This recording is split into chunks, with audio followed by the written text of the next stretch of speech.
Hello students. आज हम plus two class physics का इलेक्ट्रोस्टैटिक्स चैप्टर से एक नया टॉपिक डिस्कस करने वाले हैं जो कि इलेक्ट्रिक डाइपोल से रिलेटेड है।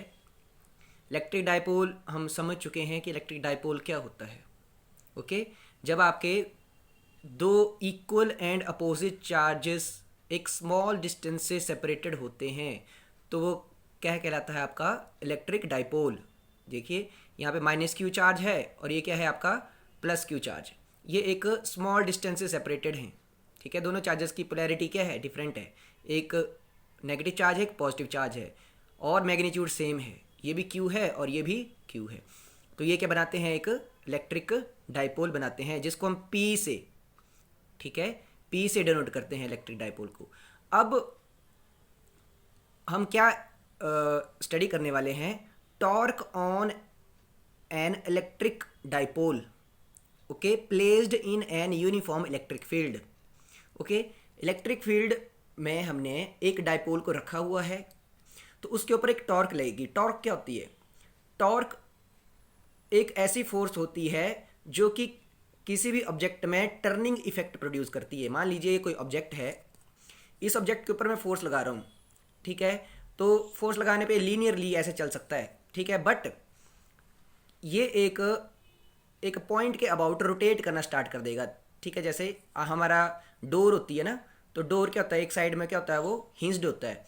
तो जब हम उसके फोर्स लगाते हैं तो वो घूम जाता है ना, तो टर्निंग इफेक्ट ऑफ फोर्स को क्या बोलते हैं? टॉर्क। तो जब एक डाइपोल यूनिफॉर्म इलेक्ट्रिक फील्ड, ये आपके जो लाइंस दिख रही हैं आपको, ये ऐसे, ये मैंने देखो इलेक्ट्रिक फील्ड की डायरेक्शन ये है। इलेक्ट्रिक फील्ड में हमने इस डाइपोल को इधर रख दिया है तो इसके ऊपर एक टॉर्क लगेगी, ये ऐसे घूमेगा। ओके, तो उस टॉर्क की वैल्यू हमें निकालनी है कि वो टॉर्क कितनी होगी। ओके, और किन पैरामीटर्स के ऊपर डिपेंड करेगी वो। चलिए देखते हैं। अब ये हमारा डाइपोल रखा हुआ है, ठीक है, ये प्लस क्यू चार्ज और माइनस क्यू चार्ज क्या बना रहे हैं? एक डाइपोल बना रहे हैं। ये दोनों सेपरेटेड हैं कितनी डिस्टेंस से? 2L। ठीक है, मान लीजिए इसका डाइपोल का ये मिड पॉइंट है, तो मिड पॉइंट से इधर को हमने L डिस्टेंस ले ली और इधर को भी L ले ली। ठीक है, तो L प्लस L कितना हो जाएगा? 2L डिस्टेंस से सेपरेटेड हैं। ठीक है, ये जो हमने L और ये L लिखा है, ये मिड पॉइंट से चार्ज की डिस्टेंस है। ओके, तो देखिए क्या है, अभी हमने डाइपोल को कुछ इस तरह से रखा हुआ है। तो आपको पता है डाइपोल की जो इलेक्ट्रिक डाइपोल की जो डायरेक्शन होती है वो कहाँ से कहाँ होती है? माइनस क्यू से प्लस क्यू की तरफ। तो इलेक्ट्रिक डाइपोल जो होता है उसको हम वेक्टर क्वांटिटी बोलते हैं। ओके, तो और उसकी डायरेक्शन जो होती है, दैट इज़ जो इलेक्ट्रिक डाइपोल मोमेंट होता है वो क्या होगा? आपका वेक्टर पी, और वेक्टर पी की डायरेक्शन क्या होगी? माइनस क्यू चार्ज से प्लस क्यू चार्ज की तरफ होगी। ओके, तो ये होगी हमारे इस साइड को क्या होगी? ऐसे ऐसे क्या होगा? हमारा डाइपोल की डायरेक्शन होगी। ओके, डाइपोल मोमेंट की ऐसे माइनस क्यू से प्लस क्यू की तरफ। अब जो हमारी इलेक्ट्रिक फील्ड है वो इस तरह से है, यूनिफॉर्म इलेक्ट्रिक फील्ड है। ठीक है, ऐसे इस तरह को ये जो लाइन है ये क्या है? हमारी इलेक्ट्रिक फील्ड। अब डाइपोल और इलेक्ट्रिक फील्ड के बीच में देखो, ये मैंने वेक्टर पी, ये क्या है? डाइपोल। वेक्टर ई क्या है? Electric field. इन दोनों के बीच में एंगल थीटा मैंने कंसीडर कर लिया। ओके, तो इस थीटा को मैं इधर मिड पॉइंट पे भी ऐसे बना सकता हूँ। थीटा है ना इसके बीच में, ये इलेक्ट्रिक फील्ड और डाइपोल के बीच में थीटा एंगल, यहाँ पे भी मैं ड्रॉ कर सकता हूँ। ठीक है, हर जगह थीटा ही एंगल होगा। ओके, तो देखिए इतनी हमने कंस्ट्रक्शन वर्क कर लिया। ओके, अब देखिए क्या होता है, टॉर्क कैसे प्रोड्यूस होती है? टॉर्क प्रोड्यूस होती है किसी पॉइंट के अबाउट। ठीक है, जैसे मान लो मैंने इस पॉइंट को अपना वो पॉइंट मान लिया जिसके अबाउट टॉर्क लग रही है। जैसे हम जो हमारा घर के डोर होते हैं, ठीक है, तो डोर को जब हम ओपन करते हैं, ठीक है, तो वो एक हिंज्ड पॉइंट के अबाउट रोटेट करता है। ठीक है, डोर की एक साइड क्या होती है? डोर की एक साइड हिंज्ड होती है, तो उसके अबाउट क्या करती है? वो रोटेट करती है। ठीक है, तो वो ये जो मिड पॉइंट है इसके अबाउट हम बोल देंगे ये रोटेट करेगा। ओके, और देखो क्या होगा, यहाँ पर फोर्स लगेगी। ये जो दो चार्जेस हैं डाइपोल के, एक प्लस क्यू चार्ज और एक माइनस क्यू चार्ज है, क्योंकि ये इलेक्ट्रिक फील्ड में रखे गए हैं तो इलेक्ट्रिक फील्ड क्या लगाती है? चार्ज के ऊपर एक फोर्स लगाती है। ठीक है, और उस फोर्स की वैल्यू होती है charge multiply by electric field. ठीक है, इस चार्ज के ऊपर कितनी फोर्स लगेगी? Q इंटू ई। ओके, और इसके ऊपर कितनी लगेगी, Q इंटू ई, सेम फोर्स लगेगी। ठीक है, आपका जो फोर्स होती है ऑन अ चार्ज वो कितनी होगी, जितने चार्ज का मैग्नीट्यूड होगा मल्टीप्लाई बाय इलेक्ट्रिक फील्ड, जितनी इलेक्ट्रिक फील्ड की इंटेंसिटी है। ओके, अब आपको पता है कि पॉजिटिव चार्ज के ऊपर जो फोर्स लगेगी उसके ऊपर जो फोर्स की डायरेक्शन होगी वो इलेक्ट्रिक फील्ड के साथ में होगी। ठीक है, और जो नेगेटिव चार्ज होता है इसके ऊपर जो फोर्स लगेगी वो इलेक्ट्रिक फील्ड के अपोजिट लगेगी। ठीक है, ये चार्ज आपका इस साइड को, इस चार्ज के ऊपर इस साइड को फोर्स लगेगी और इस चार्ज के ऊपर बिल्कुल अपोजिट साइड में फोर्स लगेगी। ठीक है, तो हम यहाँ पे क्या देखेंगे कि जो आपका जो नेट फोर्स है, ठीक है, जितना इसको खींचा जा रहा है उतना ही इसको खींचा जा रहा है, तो नेट फोर्स क्या होगी, ज़ीरो। ओके, तो हमारा ये दोनों चार्ज किस में है, इक्विलिब्रियम में है। ओके, ऐसा हम बोल सकते हैं। पर ये कौन से इक्विलिब्रियम में है भाई, ट्रांसलेशनल। ठीक है, ये जो आपका डायपोल है ये आपका ऐसे नहीं चलेगा, ये कहीं आगे पीछे नहीं जाएगा, लीनियरली आगे पीछे नहीं जाएगा, क्योंकि जितना इसको यहाँ से खींच रहे हैं इस साइड को उतना ही इस साइड को खींच रहा है ये। ठीक है, बट यहाँ पर आपकी क्या लगेगी, टॉर्क लगेगी। टॉर्क बोलने का मतलब ये क्या हो जाएगा, रोटेट हो जाएगा। जैसे इसको आप यहाँ से ऐसे खींच रहे हैं, इसको ऐसे खींच रहे हैं, तो ये इस पॉइंट के अबाउट क्या कर जाएगा, रोटेट कर जाएगा ऐसे। ठीक है, तो इसको क्या बोलेंगे, क्या लग रही है, टॉर्क। और जो टॉर्क होती है उसको मैथमेटिकली कैसे बताया गया है, देखिए यहाँ पर क्या लग रही है, फोर्स लग रही है। ठीक है, और जिस पॉइंट के अबाउट हम बताते हैं कि फोर्स लग रही है उस पॉइंट से हमने परपेंडिकुलर डिस्टेंस देखनी होती है। ठीक है, जिस पॉइंट पे फोर्स लग रही है वहाँ से हमने जिस पॉइंट के अबाउट फोर्स लग रही है वहाँ से परपेंडिकुलर डिस्टेंस देखनी होती है। ओके, तो परपेंडिकुलर डिस्टेंस कौन सी होगी, यहाँ पे फोर्स लग रही है ऐसे। ठीक है, तो परपेंडिकुलर डिस्टेंस क्या है, ये वाली। ओके, पॉइंट तो यहाँ पे है। ठीक है, बट आपने ये वाली डिस्टेंस, ये जो एल है ये कंसीडर नहीं करनी है। ठीक है, आपको सिर्फ इस पॉइंट से देखना है कि परपेंडिकुलर कहाँ बन रहा है, ये वाली डिस्टेंस कंसीडर करी जाएगी। ओके, सिमिलरली एक चार्ज, एक फोर्स यहाँ पे भी लग रही है। ठीक है, ऐसे पीछे की तरफ। ठीक है, क्यू ई ऐसे फोर्स लग रही है, तो ये जिस पॉइंट के अबाउट आपका डायपोल रोटेट कर रहा है वहाँ से आपने परपेंडिकुलर डिस्टेंस देखनी है फोर्स, जहाँ जहाँ जहाँ से फोर्स लग रही है। ठीक है, तो एक परपेंडिकुलर डिस्टेंस आपकी ये हो जाएगी। ओके, तो अगर हम यहाँ पे थोड़ी बहुत ट्रिग्नोमेट्री देखें तो अब यहाँ पर आप देखिए, तो ये आपका क्या कर रहा है, रोटेट कर रहा है आपका। ठीक है, इस पॉइंट के ऊपर। ठीक है, इस पॉइंट को आप सेंटर ऑफ मास भी बोल सकते हैं। ठीक है, इन दोनों, ये जो डायपोल है, ठीक है, आपने +1 में सेंटर ऑफ मास पढ़ा होगा। ठीक है, ये जो मिड पॉइंट है ये क्या होगा, इन दोनों चार्जेस का यहाँ पर सेंटर ऑफ मास लाई करेगा। ठीक है, तभी हमने बोला कि इस पॉइंट के अबाउट रोटेट करेगा आपका डायपोल ऐसे। ठीक है, ऐसे रोटेट कर जाएगा, ऐसे ऐसे। ठीक है, ओके, चलिए देखते हैं अब क्या है। ये आपका यहाँ पे इसके साथ थीटा एंगल बना रहा है। ठीक है, हमने क्या बोला था, ये क्या है, वेक्टर पी। ठीक है, ऐसे वेक्टर पी, और ये क्या है आपका वेक्टर ई, तो दोनों के बीच में थीटा एंगल। अब क्या है, ये एल है और हमें ये परपेंडिकुलर डिस्टेंस निकालनी है, तो हम क्या लगाएंगे, ट्रिग्नोमेट्री। ठीक है, ये क्या है आपका परपेंडिकुलर, ये क्या है हाइपोटेन्यूज, तो हाइपोटेन्यूज कितना है, एल, तो p upon h is equal to sine theta, perpendicular upon hypotenuse is equal to sine theta. ठीक है, तो इस तरह से आपके पास क्या आ जाएगा, ये परपेंडिकुलर आ जाएगा, परपेंडिकुलर कितना आ जाएगा, एल साइन थीटा। सिमिलरली यहाँ पर अगर ये थीटा एंगल है तो ये वर्टिकली अपोजिट एंगल ये भी थीटा होगा। ओके, तो ये आप देखिए ये कितना है, ये कितनी दूरी है, एल। ठीक है, ये क्या है, हाइपोटेन्यूज, ये क्या है, परपेंडिकुलर। ठीक है, तो perpendicular upon hypotenuse equal to sine theta, तो क्या बन जाएगा आपके पास, एल साइन थीटा। ओके, अब यहाँ पे जो टोटल टॉर्क लगेगी दो फोर्सेस की वजह से लगेगी, एक ये फोर्स है और ये फोर्स है। ठीक है, तो टॉर्क क्या होता है, टॉर्क होती है आपकी force, torque is equal to force multiply by perpendicular distance. ठीक है, परपेंडिकुलर डिस्टेंस किस किस के बीच में होती है, परपेंडिकुलर डिस्टेंस, ये force and axis of rotation के बीच में, जहाँ पे आपकी फोर्स लग रही है और जिस एक्सिस के अबाउट आपका डायपोल रोटेट कर रहा है। ओके, तो यहाँ पे दो टॉर्क बनेंगी, मतलब दो फोर्सेस हैं, तो इन दोनों फोर्सेस की वजह से क्या आएंगी, टॉर्क आएंगी। तो आप बोल सकते हैं कि आपकी net torque is equal to torque due to first charge plus torque due to second charge. तो टॉर्क ड्यू फर्स्ट चार्ज क्या होगी, force into its perpendicular distance plus second के द्वारा force into perpendicular distance. Okay, तो आपको पता है force कितनी है, क्यू मल्टीप्लाई बाय ई, तो आपने यहाँ पर पुट कर दिया। परपेंडिकुलर डिस्टेंस कितनी है दोनों केसेस में, कितनी है, एल साइन थीटा, यहाँ पे भी एल साइन थीटा, यहाँ पे भी एल साइन थीटा, तो आपने परपेंडिकुलर डिस्टेंस यहाँ पे पुट कर दी है। ओके, तो इनको प्लस करेंगे तो आपके पास आ जाएगा 2QE L sine theta. Okay, तो आप यहाँ पे इसको लिख सकते हैं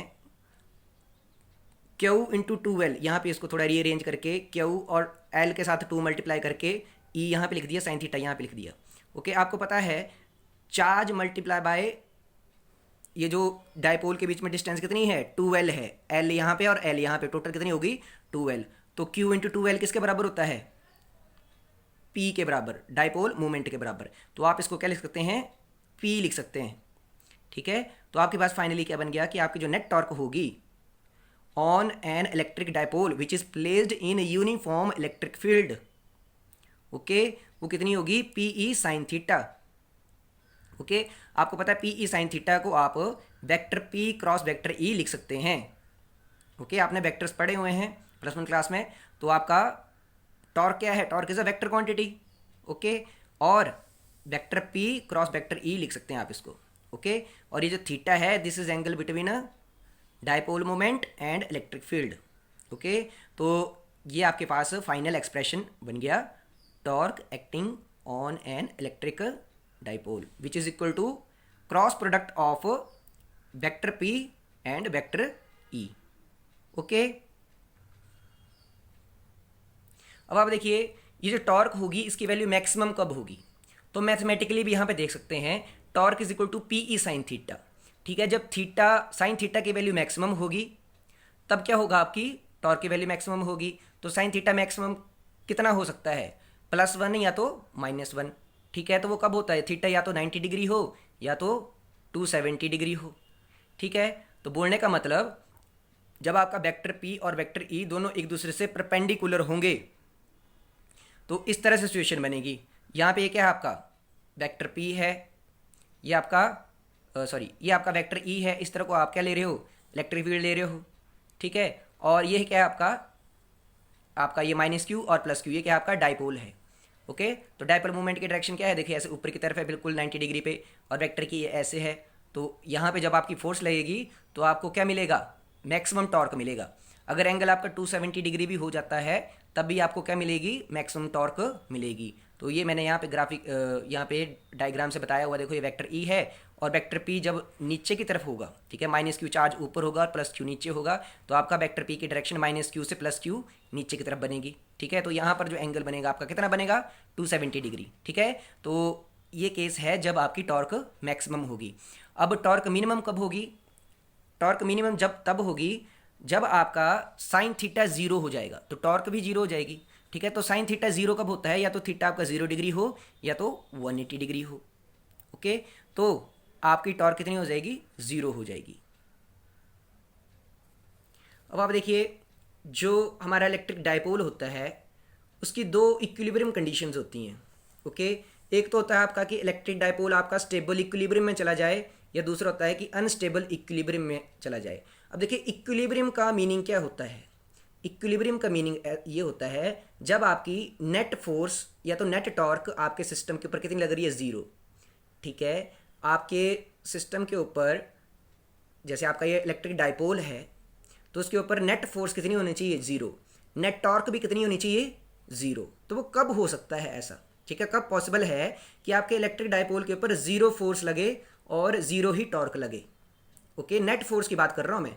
ठीक है, मान लो आपकी एक व्यक्ति आपकी राइट आर्म को 10 न्यूटन से खींच रहा है, ठीक है, और एक दूसरा व्यक्ति आया वो आपकी लेफ्ट आर्म को 10 न्यूटन से अपोजिट डायरेक्शन में खींचना स्टार्ट करे, तो क्या आप अपनी जगह से कहीं हिल पाओगे, नहीं हिल पाओगे, क्योंकि 10 न्यूटन से आपको एक व्यक्ति एक साइड खींच रहा है और 10 न्यूटन से एक व्यक्ति आपको दूसरी साइड खींच रहा है।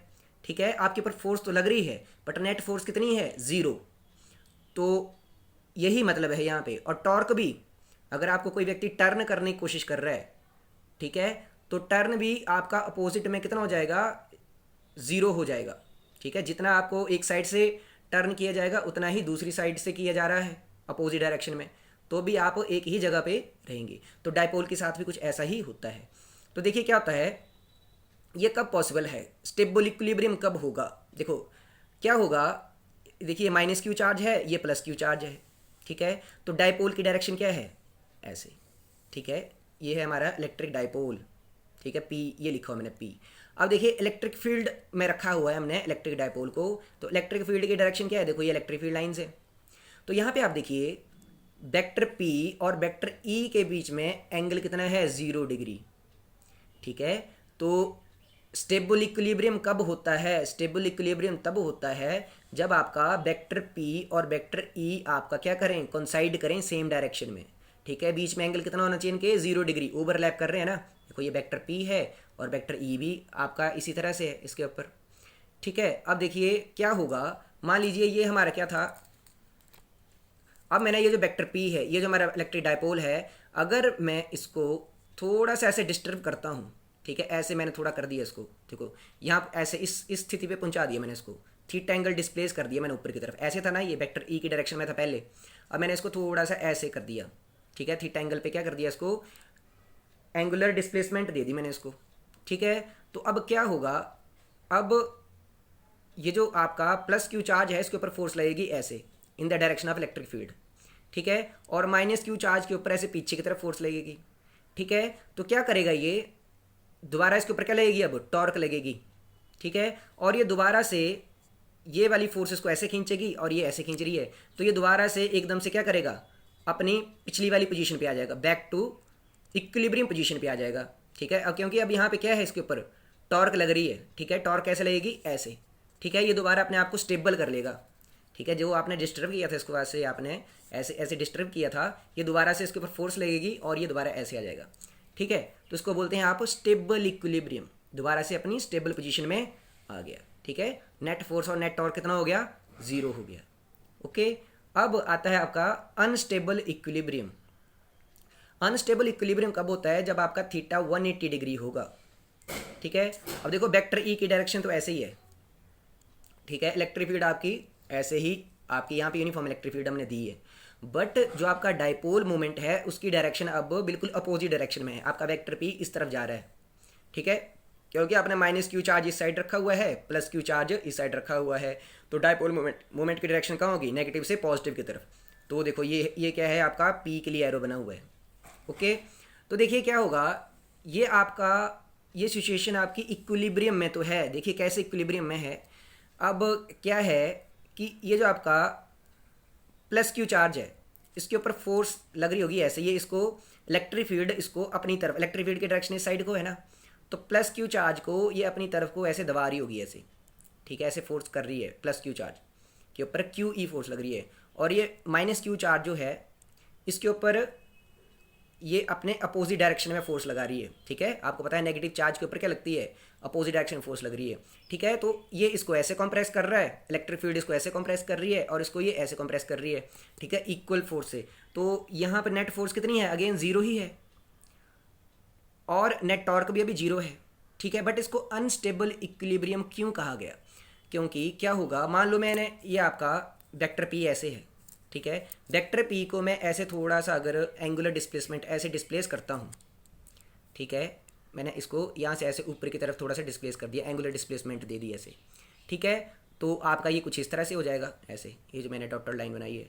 तो क्या होगा, अब थोड़ा सा अगर आपने इसको डिस्टर्ब कर दिया, ऐसे को डिस्टर्ब कर दिया, तो क्या होगा, यहाँ पर ये जो प्लस क्यू चार्ज है इसको इलेक्ट्रिक फील्ड की डायरेक्शन में फोर्स लगेगी, ठीक है, और ये जो माइनस क्यू चार्ज है इसको इलेक्ट्रिक फील्ड के अपोजिट डायरेक्शन में फोर्स लगेगी। तो इसको ऐसे फोर्स लग रही है, तो ये ऐसे पूरा घूमकर और ये इस तरह को इस साइड में आकर आपका ये जो प्लस क्यू चार्ज यहाँ पे था ये आपका अपनी डायरेक्शन चेंज करके इस साइड आ जाएगा प्लस क्यू, और माइनस क्यू दोबारा यहाँ पर चला जाएगा, ठीक है। तो शुरू में तो ये इक्विलिब्रियम में था, पर जब आपने इसको थोड़ा सा डिस्प्लेस किया तो इसने क्या किया, अपनी पोजीशन ही चेंज कर ली, ठीक है, प्लस क्यू इधर आ गया और माइनस क्यू घूमकर ये वाला इधर से इधर आ जाएगा, क्योंकि फोर्सेस ही ऐसे लग रही हैं इनके ऊपर, ठीक है। तो ये दोबारा से दोबारा किस में आ जाएगा, स्टेबल इक्विलिब्रियम में आ गया, देखो इसी पोजीशन में आ गया ना। स्टेबल में क्या था, प्लस क्यू यहाँ पे था और माइनस क्यू यहाँ पे था। तो जब मैंने अनस्टेबल इक्विलिब्रियम मैं जब आपका डायपोल रखा हुआ था, जब इसको थोड़ा सा डिस्टर्ब किया तो ये दोबारा से किस में आ गया, स्टेबल इक्विलिब्रियम में आ गया। अब एंगल कितना हो गया, दोबारा से 0 डिग्री ही हो जाएगा। ओके, तो ये था आपका torque acting on an electric dipole which is placed in uniform electric field. Okay, अगर आपको कुछ समझ में ना आया हो तो दोबारा से आप वीडियो को रिवर्स करके देखिएगा। Okay, thank you.